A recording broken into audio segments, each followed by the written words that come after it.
Hello दोस्तों, उम्मीद है आप सब लोग खैरियत से होंगे। आज जो वीडियो बनाने का मकसद है वो ये है कि एंगरनेस पे कुछ बात की जाए। सही है।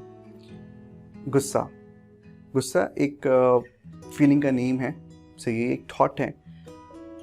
जो लोग इसको बहुत हावी कर लेते हैं अपने ऊपर, वो बहुत जल्दी आग बबूला हो जाते हैं, और जो लोग इसको लेट इट गो करते हैं, मतलब कि जाने का रास्ता देते हैं, उनके पास से फटाफट निकल जाता है। अमूमन तौर पे हमें जब भी गुस्सा आता है तो हम उस गुस्से की रिस्पॉन्सिबिलिटी अपने पे नहीं लेते, बल्कि किसी और पे डालते हैं कि भाई कोई और हमारी जो प्रॉब्लम है उसका ज़िम्मेदार है। इसकी वजह से नहीं हो रहा, यार मेरी अम्मी की वजह से ये हुआ, या मेरी वाइफ जो है ना वो उसकी वजह से ऐसा हो रहा है, या मेरे हस्बैंड की वजह से ये सब कुछ हो रहा है, या फिर इस तरह के बहुत सारे इश्यूज़। अमूमन तौर पे मैंने देखा है कि बच्चों की वजह से फादर या मदर को बहुत ज़्यादा गुस्से में रहने की आदत हो जाती है। गुस्सा दरअसल एक फीलिंग का नेम है, एक थॉट है। सही है। अमूमन तौर पे ये क्योंकि नेचुरल प्रोसेस है, तो अमूमन तौर पे बिल्कुल ऐसा ही है ये, जैसे पसीना। अगर किसी को मैं ऐसा गर्मी में बिठाऊँ और उसको पसीना नहीं आए तो ज़ाहिर बात है वो नॉर्मल नहीं है। इसी तरह गुस्सा अगर किसी को नहीं आए तो वो नॉर्मल नहीं है। तो जब भी अगर ऐसा होना गुस्सा आपको आए तो थोड़ी देर के लिए आराम से बैठ जाएं। सही है। हाँ, इस बात को अपने अवेयरनेस में रखें, कोई एक्शन परफॉर्म नहीं करें। सही है ना। क्योंकि अगर आप एक्शन परफॉर्म कर रहे हैं तो वो हो सकता है कि वो आपको नुकसान पहुंचाए या आपके आसपास वालों को नुकसान पहुंचाए, क्योंकि वो एक टेम्परेरी फीलिंग्स हैं, वो एक टेम्परेरी ही जो है थॉट है जो कि आपके पास आया, और अगर आपने उसको इम्पोर्टेंस दिया तो वो बहुत बड़ा बन जाएगा। अगर आपने इम्पोर्टेंस नहीं दिया तो वो कुछ भी नहीं है, वो यूं करके ख़त्म हो जाएगा। आपने उसको लेट इट गो किया, यूं करके ख़त्म हो जाएगा।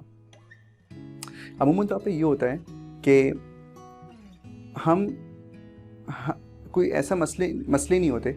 सही है ना, कि जो है सिर्फ गुस्से की फीलिंग में रहते हुए अगर आप उसको हल करने की कोशिश करेंगे ना तो वो बहुत बड़े नज़र आएंगे।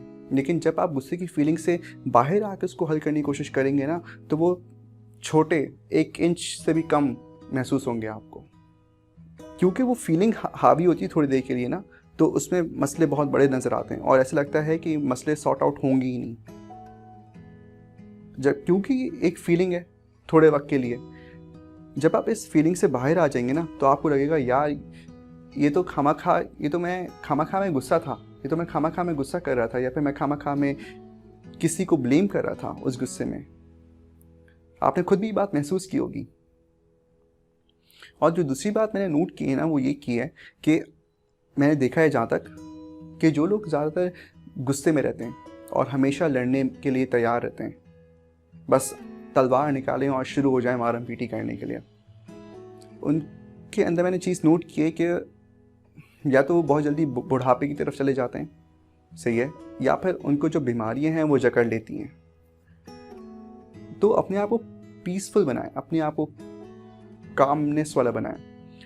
ज़्यादा हाइपर या एग्रेसिव मोड पे नहीं ले जाएं अपने आप को। बैठ जाएं, सुकून से रिलैक्स रखें। सही है। इस बात की इत्मीनान पहुंचाएं अपने आप को कि भाई सब कुछ ठीक है। ये एक वक्त है, ये एक स्टेट है माइंड का। उस स्टेट से, उस वक्त से तमाम चीज़ें निकल जाएंगी। वो दरअसल सिर्फ और सिर्फ थोड़ी वक्त के लिए है, कुछ सेकंड के लिए, कुछ मिनट्स के लिए। सही है। ज़्यादा से ज़्यादा 30 मिनट के लिए होगा। ये सब कुछ गायब हो जाएगा, आप वापस अपनी नॉर्मल कंडीशन में आ जाएंगे। अमूमन तौर पे जब हम इस चीज़ को समझ जाएंगे तो हमें कभी एग्रेसिव होने की ज़रूरत नहीं पड़ेगी, हमें गुस्से में एक्ट करने की ज़रूरत नहीं पड़ेगी। एक्ट से मुराद है बुरा एक्ट। सही है। क्योंकि ये नुकसान पहुंचाएगा आपको या फिर आपके आसपास एनवायरनमेंट को।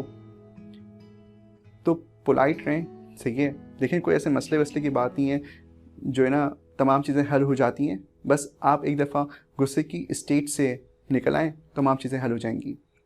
तमाम चीज़ों का आंसर उसी वक्त आपको मिल जाएगा जब आप गुस्से की स्टेट से बाहर आ जाएंगे, अगर आप गुस्से में हैं तो।